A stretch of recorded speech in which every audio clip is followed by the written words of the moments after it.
Sadakaja e pranuar.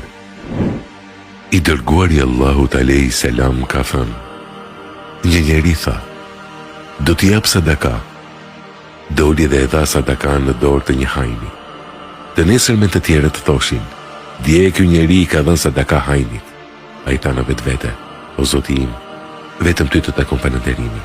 Unë prap do t'i jap sadaka. Del nga shtëpia dhe i jep sadaka një prostitute. Të nesërmen njerëzit thoshin se ky njeri i ka dhënë sadaka prostitutës.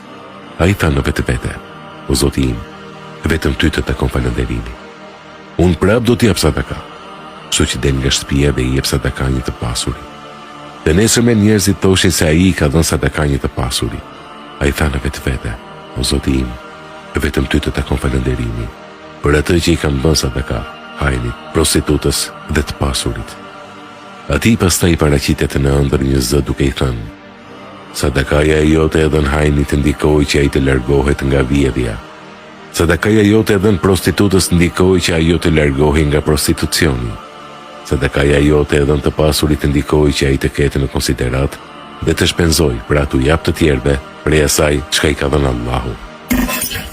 Dhënia e sadakas është një prej veprave më të dashura tek Allahu dhe ka rëndësi të madhe në Islam, sidomos për ndihmën e muslimanëve të tjerë.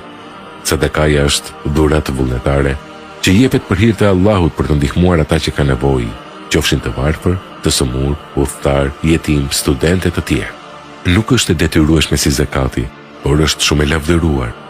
Dhënia e sadakas muslimanëve në nevojë është shumë e vlefshme, sepse përveç ndihmës materiale, ajo forcon vëllazërinë islame.